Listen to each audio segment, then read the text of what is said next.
Welcome to another Tech Help video brought to you by AccessLearningZone.com. I'm your instructor, Richard Rost. Today we've got one for the beginners, but I bet a lot of you advanced users get tricked up on this one too. Today we're going to talk about why hashtags don't show up if you do a text search, a filter, or a query criteria in Microsoft Access. Today's question comes from Melissa from Richmond, Virginia, one of my platinum members. Melissa says, how can I pull up records in Access when the note fields have hashtags in them? I'm working with data that comes in from social media, and a lot of these notes have hashtags mixed into the text. I figured it would be easy to search for them, but every time I try, I get nothing back. I know the tags are there because I can see them when I scroll through the records, but Access refuses to match them up when I run a search. I'm probably missing something simple, but I cannot figure out what it is. Can you show me the right way to find records by hashtag? Well, yes, absolutely, Melissa. This is something that trips up a lot of people. Even advanced developers forget this from time to time, that you have to do these. There's some special characters that if you're going to search for them, you got to put them inside of square brackets. In fact, I talk about them in my previous video, my wildcard search video, where I teach you how to use the like keyword. Go watch this video, by the way.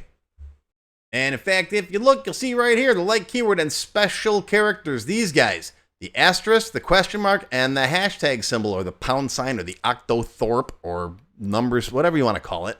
Also, the square bracket characters themselves are special characters.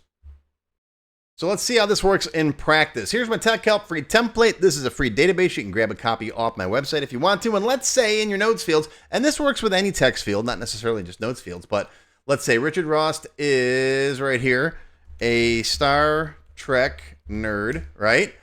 And let's say down here, I don't know, he also loves Rush. We'll put that as a hashtag. Let's go to somebody else. Captain James Kirk. We'll just throw another Star Trek in here. Right? And let's go to somebody, one more. Let's put in here, I don't know, Wesley Crusher, a Rush fan. Okay, so now let's close this. Let's come back in. All right, let's say I'm on a totally different record.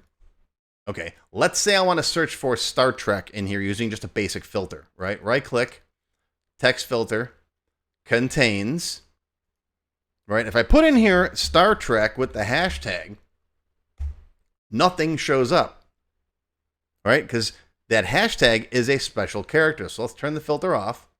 All right. Now, if you just search for just Star Trek like that, it'll come up. For example, if you search for just Rush, right? If I do the same thing, right click, let's just do contains Rush right here, you'll get all of the Rush that appears. But you can see there's 5 of them. So there's other ones that have Rush in them, like this one, that aren't necessarily a hashtag. So that doesn't really help us, right? So let's turn that back off again.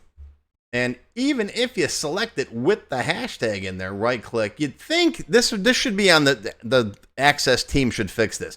If the user's picking this, it really should know that that's a special character. I'm sorry, I think Access should know that automatically, but it doesn't. So what you got to do, right click, text filters, contains, and then in here go square bracket hashtag, close square bracket, then Star Trek. Like that. And there you go. There's the 2 that have Star Trek in them. It's just a matter of putting those special symbols inside of square brackets. Same thing works with query criteria, right? You're going to create a query. You come in here, you bring in your customer stuff. You bring in the notes field. Where are you? Notes, right? If you put criteria down here, I'm going to zoom in so you can see it better. Shift F2. Whoop, that got really big. Let's make that smaller. Here. There we go. If you just put Star Trek in here, right? Hit OK. Now, it puts it inside of quotes like that, so you're not going to get anything because nothing's equal to exactly that. So we got to use our like keyword, right? So come in here. We're going to say like. Now, you can't just do this either, right? Watch what happens. If I do that and run it, again, I get nothing. Why is that? Well, I'm missing the wildcard characters. This says it's got to be equal exactly that. So you got to put your hashtags or your asterisks in here like that. Hashtags, asterisk, square bracket, all these characters, they're driving me crazy. All right, so wildcard characters on the ends, right? And then the hashtag inside of square brackets. I knew I'd get them right one of these times, right? Okay. Hit OK. Run it. There you go. There's your 2 with the hashtags. And for those of you who are a little more advanced, keep in mind this also is the same in your VBA code, in your SQL. Always got to use those little square brackets around there. Okay? Okay. If you want to learn more about this kind of stuff, I cover this topic in my Access Beginner Level 5 class. We do a lot more with the wildcards and like parameter queries, top values, all this kind of cool stuff. All right, so that's going to do it for your tech help video for today. Hope you learned something. Live long and prosper, my friends. I'll see you next time. If you enjoyed this video, hit that thumbs up button right now and give me a like. Also, be sure to subscribe to my channel, which is completely free. And make sure you click that bell icon and select all to receive notifications whenever I post a new video. Do you need help with your Microsoft Access project? Whether you need a tutor, a consultant, or a developer to build something for you, check out my Access Developer Network. It's a directory I put together personally of Access experts who can help with your project. Visit my website to learn more. Any links or other resources that I mentioned in the video can be found in the description text below the video. Just click on that Show More link right there. YouTube's pretty good about hiding that, but it's there. Just look for it. Now, if you have not yet tried my free Access Level 1 course, check it out now. It covers all the basics of Microsoft Access, including building forms, queries, reports, tables, all that stuff.